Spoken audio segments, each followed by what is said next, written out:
দেখ ভাইয়া, তোর জন্য কি রান্না করেছি। এই, এটা তুমি ধরো না, এটা শুধু আমার ভাইয়ের জন্য। ভাই, আমি তোর জন্য আরো খাবার নিয়ে আসতেছি। ঠিক আছে বোন, যা। দাঁড়া, মজা দেখাচ্ছি।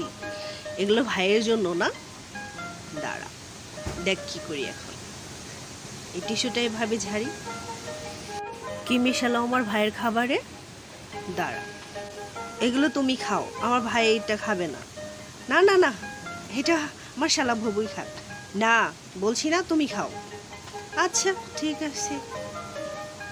এই নাও শালা বাবু, তুমি একটু খাও। না, ও একটু খাবে না। চল ভাই, আমার সাথে চল, আমি তোকে অন্য খাবার দিচ্ছি। এখন কেমন হলো? সব নাকি ভাইয়ের জন্য, এখন সব আমি একাই খাবো। ওহ, কি মজা! সব টেস্টি খাবার এখন আমি একা একাই খাবো। কিভাবে চম্পাকে বোকা বানালাম! হা হা হা হা হা।